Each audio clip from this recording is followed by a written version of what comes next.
Selena Royce had one hand locked around my arm and the other pointed at the stadium clock above the launch stage. 10 minutes glowed in red over 40,000 people chanting for the first ride, while the new coaster towered behind us like it had already won. 11 minutes earlier, I had cut the control cable and killed the launch system on the most expensive ride Royce World had ever built. The celebrities were still strapped into the front train. Investors were watching from the glass suite, and my daughter, Mia, stood behind the safety barrier with a birthday wristband around her wrist, the one I had promised would finally get her on the first train with me. Selena shoved a microphone toward my face. "You have 10 minutes to explain why one mechanic tried to sabotage a $310 million expansion," she said. "After that, security arrests you in front of everyone." Then Trip Harlan put the footage on the giant screen. There I was, kneeling beside the control cabinet, cutting the cable. No warning alarms, no wind readings, no shot of me calling Becca, just a clean little video of a tired mechanic destroying company property. The crowd started turning before the clip even ended. I didn't answer Selena. I looked past her at the wind gauge bolted to the lighting rig. The needle jumped, fell, then jumped again. "Becca," I said, "give me your radio." Selena laughed into the microphone. "He wants to play hero now." I keyed the radio. "Clear the North Midway. Empty trains 2 and 4. Open the service road behind the parade barn. Move the parade south, away from Tower Support 7. Every order made the crowd louder. Booing rolled toward the stage.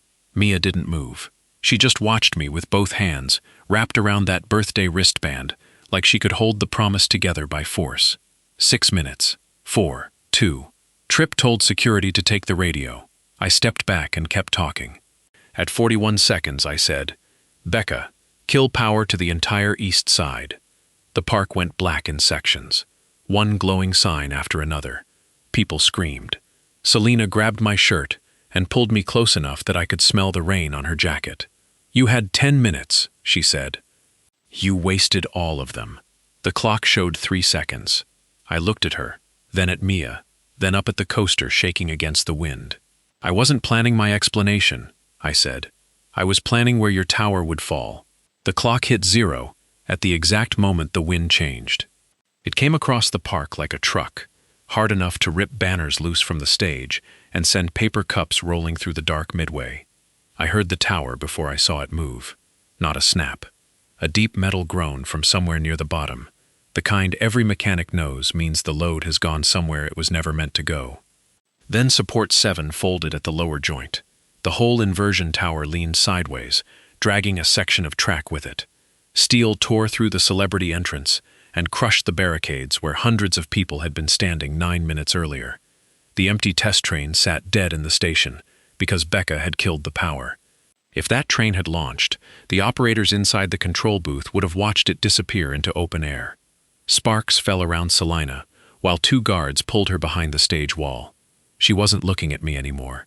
She was staring at the cleared midway, then at the open service road, then at the empty parade route. Every strange order I had given had drawn the shape of the collapse before it happened. For half a second, I thought she understood. Then Trip stepped between us and pointed at my tool belt. "He cut the cable," he shouted. "He caused this. Seize everything." Police rushed the stage. Selena could have stopped them with one word. Instead, she looked toward the cameras, the investors, and the giant screen still showing my face. She said nothing while they pulled my arms behind me and closed the cuffs around my wrists.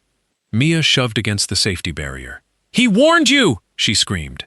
"My dad saved them." Selena's mouth tightened. "Remove her from the restricted area." A guard reached for Mia, and that hurt worse than the cuffs.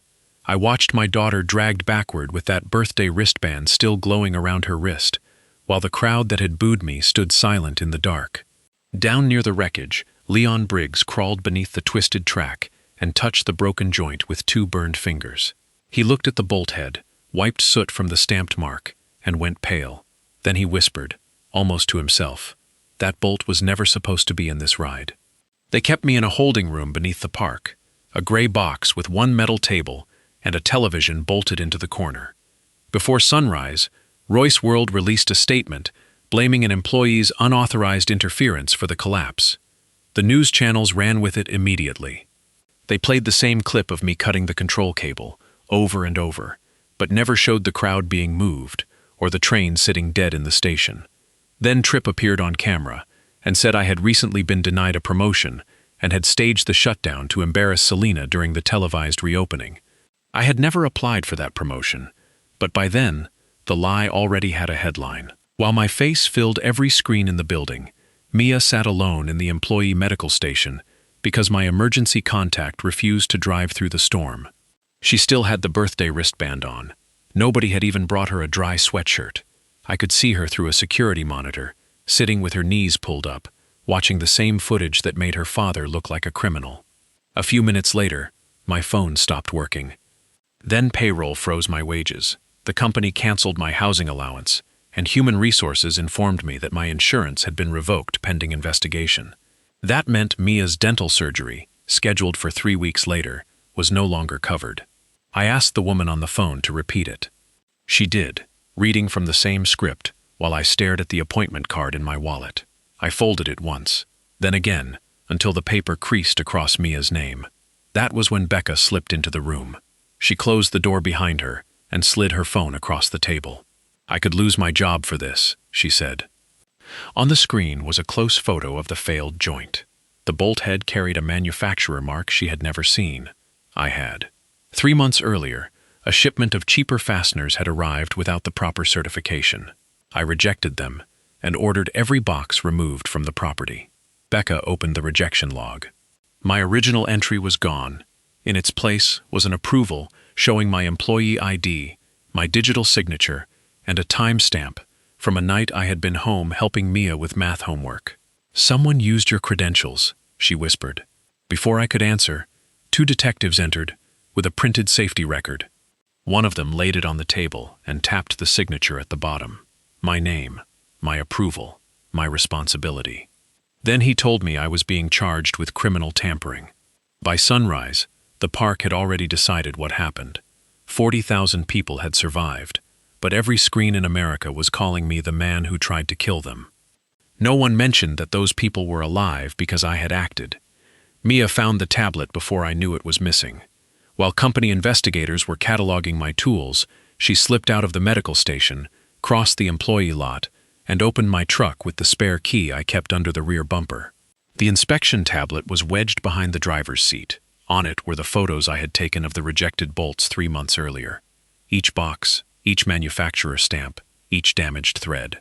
The dates should have cleared me immediately, except the images were time-stamped 1 day after the approval carrying my signature.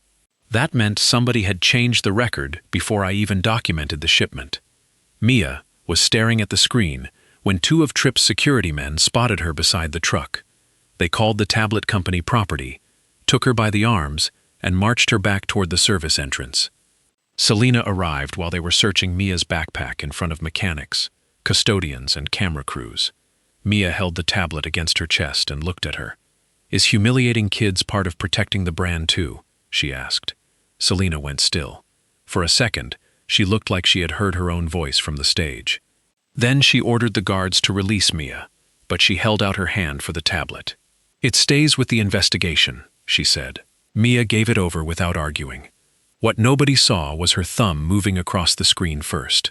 She connected to the park's guest Wi-Fi and sent every photo to Becca.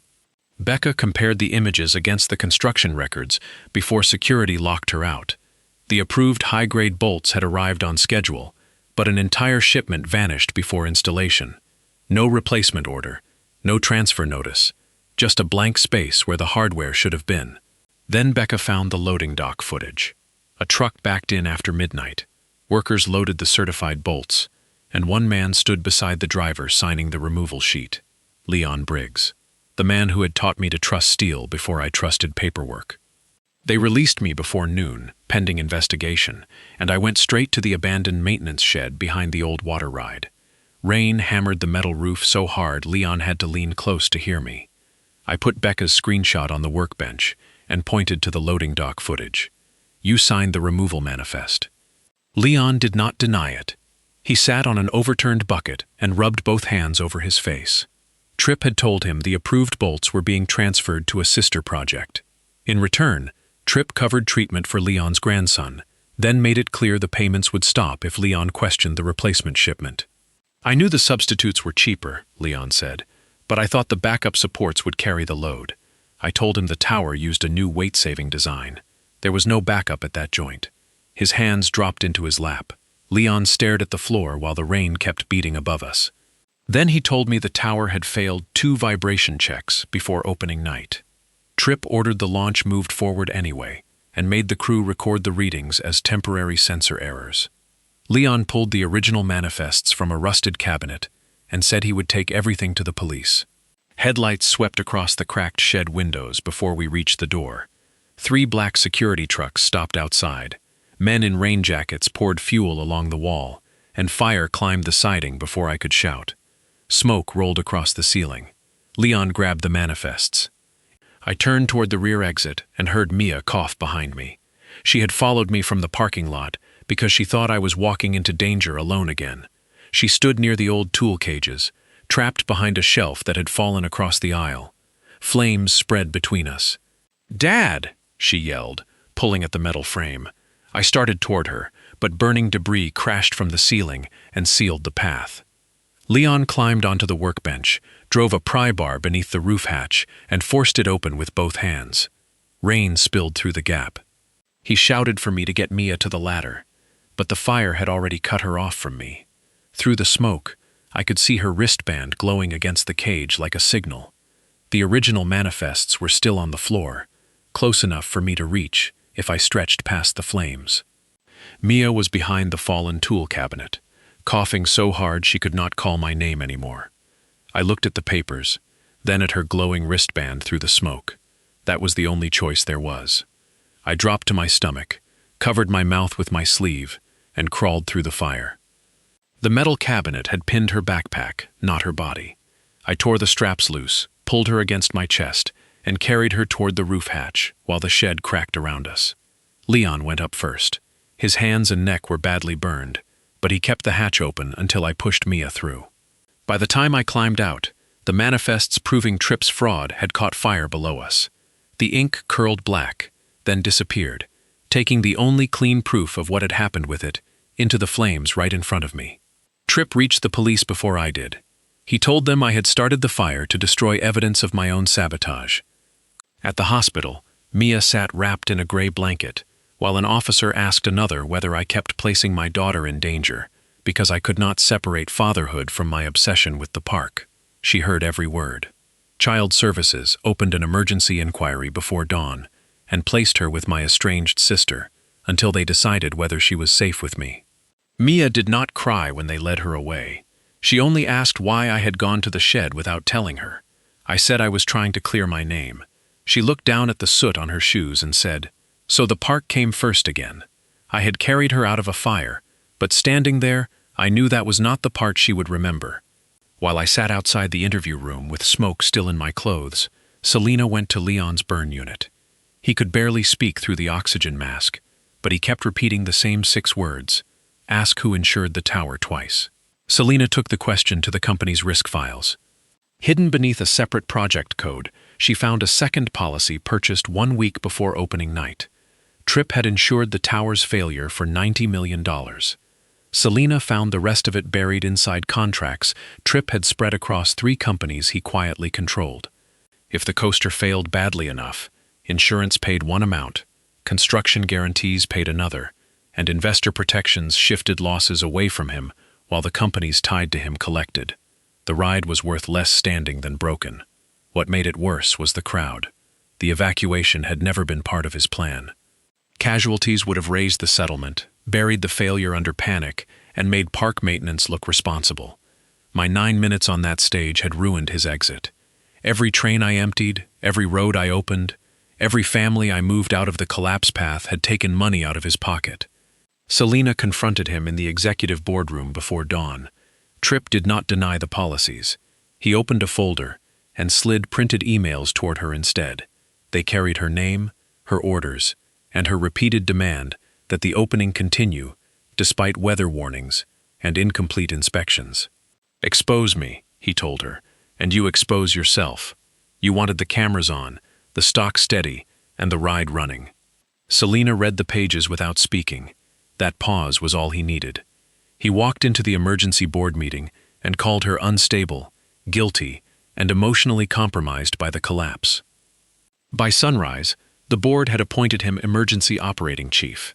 His first announcement was that selected attractions would reopen within 12 hours, to prove Royce World was still safe.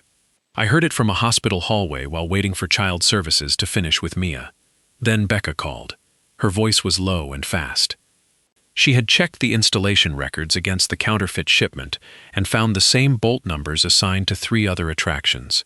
The Ferris wheel, the drop tower, and the river ride were already running morning tests, each carrying the same hidden weakness that brought down the tower.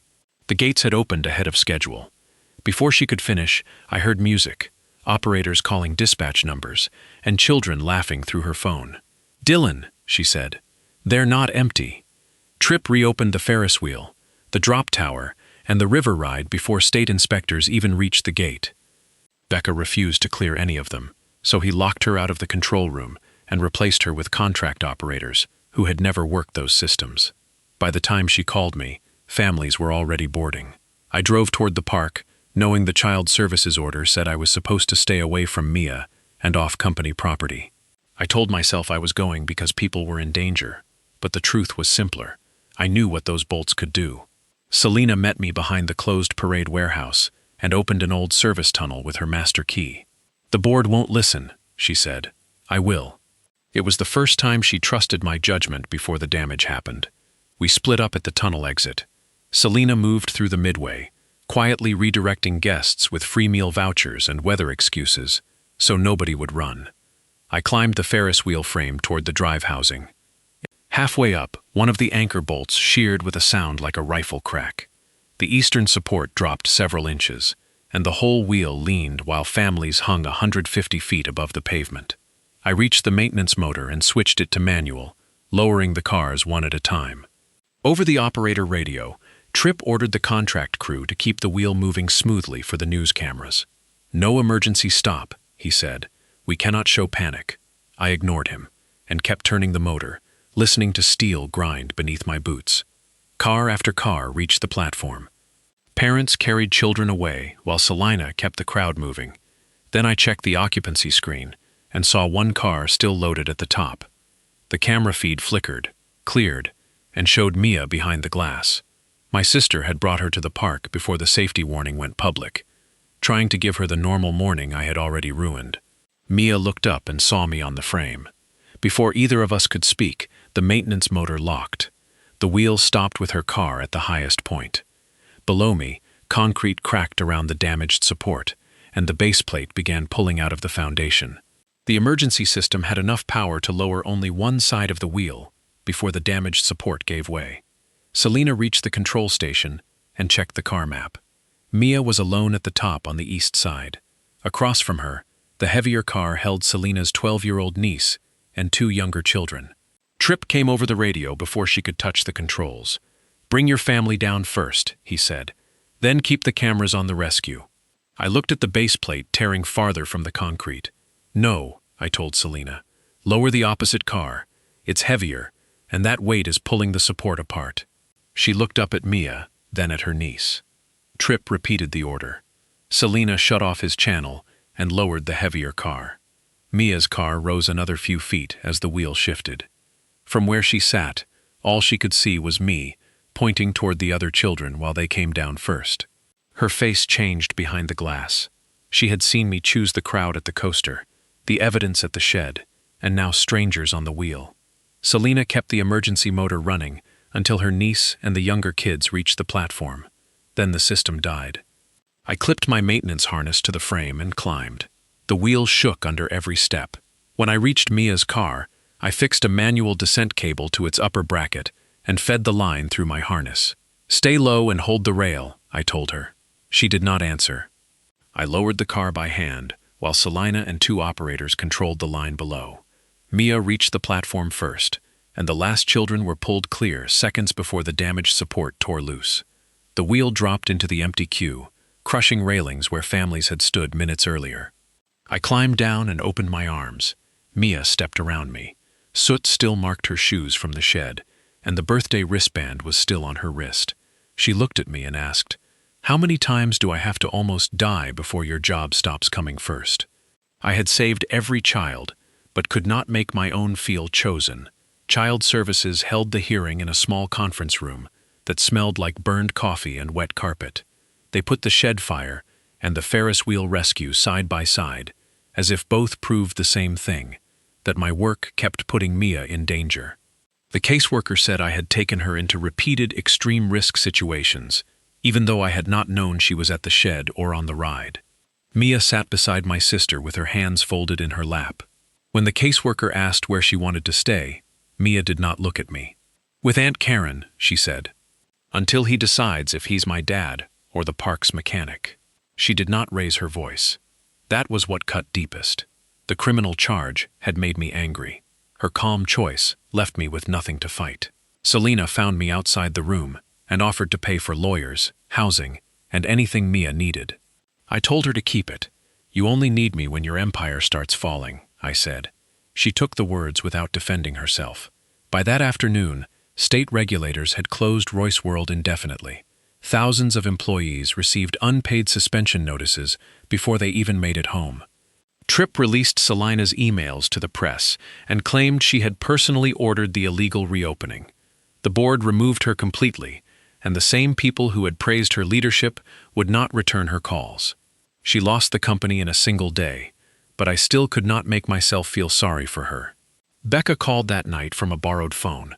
She had recovered the raw audio from the launch stage. It proved I had never confessed, threatened anyone, or claimed responsibility during the 10-minute countdown. All I had done was issue evacuation orders while Tripp's edited video played above me. The recording weakened the tampering case, but it did not clear me. The next morning, 2 prosecutors offered a deal. They would drop every charge, restore my record, and tell Child Services I was no longer under criminal investigation. There was one condition. I had to testify that Selena alone ordered the unsafe opening and forced the park to operate against maintenance warnings.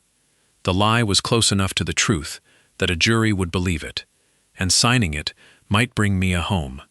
The offer sat between us, in a thin white folder. My lawyer pushed a pen toward me and said this was the fastest way to get my daughter back. I looked at the blank signature line and thought about how easily one name on one document had already been used to bury me. My lawyer kept the white folder open between us and pointed to the deal like it was a door. "Blame Selena," he said, "and the criminal case would end. Child Services would see the charges disappear, and my custody position would improve overnight." The story was believable because Selena had pushed crews, ignored weather warnings, and demanded the launch stay on schedule. When she came into the room, she looked at the signature line and told me to take it. "My career deserves to end," she said. "Mia doesn't deserve to lose her father." For a few seconds, I believed signing might be the first useful thing I had done for my daughter in days. Then Becca called and sent us a string of maintenance messages. Buried between launch updates was Selena's private order, delaying the first ride until the wind dropped and the final inspections were complete. Tripp had rerouted the message, replaced it with an approval, and kept the opening moving. That was the problem. The truth was not clean enough to fit inside the deal. Selena had built a company where deadlines mattered more than warnings. She had pressured people and ignored too much for too long. But Tripp had engineered the collapse, changed the records, and overrode her final attempt to stop the launch. If I blamed her alone, I would be using the same kind of false document that had been used against me. I pushed the pen back. My lawyer reminded me the refusal could cost me custody. I signed nothing. By that evening, Mia had heard. She called from my sister's house and asked why I was protecting Selena instead of fighting for her. I tried to explain that I was protecting the truth, but she went quiet, and then the line ended. An hour later, the hospital called. Leon had regained consciousness. I reached his room while he was still weak, his hands wrapped and an oxygen line beneath his nose. He pulled me close enough to hear him. "The approved bolts were never sold," he said. I asked where they went. His eyes moved toward the window, toward the unfinished hotel rising beyond the park. "Tripp put them somewhere worse," he whispered. "Not in the rides. In the hotel, where hundreds of workers were gathering that morning for an emergency meeting." Leon's warning sent us straight to the unfinished hotel. The certified bolts had not been sold or shipped away. Tripp diverted them into the hotel because investors were scheduled to inspect it the morning after the coaster launch. The rides received the counterfeit fasteners.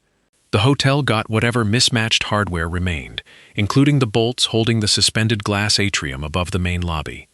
By then, the tropical storm warning had worsened, and hundreds of laid-off employees were gathering beneath that roof for an emergency meeting. Tripp had invited the press.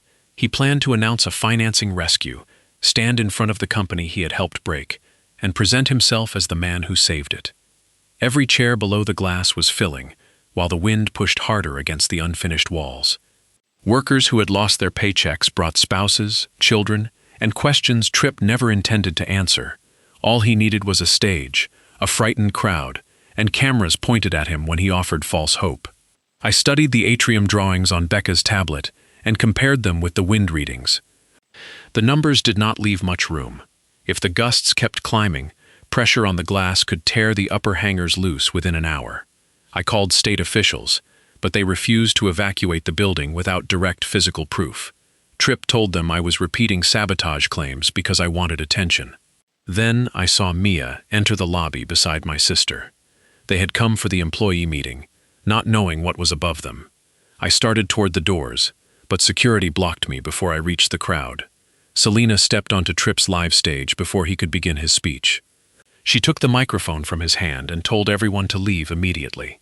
Then she said the words nobody expected from her. Royce World might have built the hotel with stolen safety materials, and she had failed to listen when workers first raised concerns. People began moving toward the exits. Tripp smiled for the cameras and pressed something on his phone. The magnetic locks clicked shut across the atrium doors. He turned back to the press and said Selena was staging another panic to regain control of the company. Behind him, the glass ceiling gave a low, uneven creak. Mia looked up. So did I. And this time, there was no open midway waiting beneath it. The first atrium hangar tore loose, with a sound like a gunshot, and 3 glass panels dropped into the lobby. People screamed and scattered, but Tripp kept talking into the microphone, telling the cameras everything was under control. Then a second hangar snapped above the stage. That ended the speech. The crowd pushed toward the locked doors until Becca reached the fire panel and killed the magnetic system. I climbed onto a chair and shouted directions toward the kitchens, loading docks, and unfinished service corridors. Selena stayed at the main staircase, guiding employees through the side halls even after falling glass cut her cheek and opened her shoulder. She held one arm against her jacket and kept pointing people out. A decorative steel frame came down near the stage and trapped Mia beneath one side. Tripp was pinned a few feet away, his leg caught under the same twisted metal. I started toward Mia, but another support above the main exit bent under the weight of the failing roof. Dozens of people were still moving beneath it. I could pull my daughter free, or brace the support long enough for them to escape. Mia saw me looking between her and the crowd. "Go!" she shouted. "Save them first. I know it's not the park." Selena dropped beside her and began lifting the frame while I forced a steel bar beneath the failing support. My hands slipped, but I held it until the last employees cleared the exit. Then Selena dragged Mia free. Behind us, another section of glass collapsed. Tripp reached toward me from beneath the wreckage. "Dylan," he said, his voice gone small. "Don't leave me here." Mia was already near the service door, screaming for me to get out. I looked at the man who had tried to kill thousands, then turned back toward him. I went back for Tripp. Revenge would have taken 10 seconds. All I had to do was keep moving toward the exit and let the roof finish what he started. Instead, I crawled beneath the bent frame, cut his jacket free, and dragged him through the service door before the next section came down. Paramedics found his phone in the wreckage. It held everything: the insurance contracts, bribery payments, counterfeit orders, edited surveillance files, and messages showing he planned to frame me before opening night. Prosecutors dropped the charges against me, arrested Tripp, and began charging the board members who had approved the reopening. Selena faced the cameras without a lawyer beside her. She admitted she had valued deadlines, stock prices, and appearances above the workers who kept warning her. She did not blame Tripp for the part that belonged to her. Royce World still faced liquidation. If it failed, thousands of employees would lose their jobs, pensions, and years of work, even though most had known nothing about the fraud.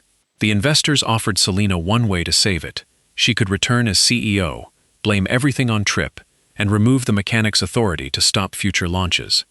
She read the offer once, folded it, and refused. Then she signed her controlling shares into an employee and safety trust.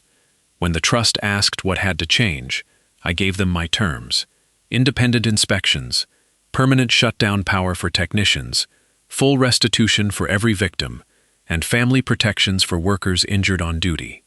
Nobody argued. A week later, the trustees called me into the same boardroom where Tripp had taken control. They asked me to become the new park president. It was more money than I had ever imagined, and more authority than any mechanic at Royce World had ever held. Mia sat across from me beside my sister. She did not smile. She did not look away either. Her birthday wristband was gone, but the pale mark still circled her wrist. Everyone in the room waited for my answer. Mia was waiting for something else. She wanted to know whether saving the park would become another reason not to choose her. 1 year later, Royce World reopened with only half its attractions running. Every structure had been replaced, inspected in public, and signed off by people who did not answer to the board. Becca now led ride operations. Leon, still carrying burn scars across his hands, trained young ironworkers to question every part they touched. Any mechanic could stop any attraction without asking an executive for permission. Selena came back too, but not as CEO. She worked under the trust as safety finance director, with no stage, no applause, and no ceremony for giving her. She rebuilt her name the slow way, one ordinary decision at a time. I turned down the presidency. I accepted a limited safety role with fixed hours, and my contract said nobody could call me during Mia's weekends. That line mattered more to me than the salary. For the first time in years, my daughter could look at a calendar and know exactly when I would be there. Mia went back to engineering club and built a small vibration alarm after I told her about the sound that warned me before the tower moved. It was not fancy, just a sensor, a light, and a buzzer. But it worked. At the reopening, they hung a ceremonial 10-minute clock above the rebuilt midway. Reporters gathered below it, waiting for me to explain the collapse. I spent the first 9 minutes walking the empty track with junior mechanics, checking bolts, listening to bearings, and asking them what they saw. At 1 minute, I stepped away from the cameras and sat beside Mia on the bench we had picked together. She looked at the clock and asked, "Why didn't you use the last minute for your speech?" I told her, "Because the first time, I planned how to save everybody. This time, I planned how not to lose you." She leaned against my shoulder and watched the last seconds disappear. Then a young mechanic near the launch platform raised one hand. He had noticed a minor vibration reading he wanted checked again. Nobody laughed. Nobody told him the cameras were waiting. The music stopped, the train stayed still, and the entire park waited while he finished his inspection. Only after he lowered his hand did the rebuilt coaster launch. That was when I knew Royce World had finally changed. Not because the ride moved, but because one quiet mechanic could make 40,000 people wait.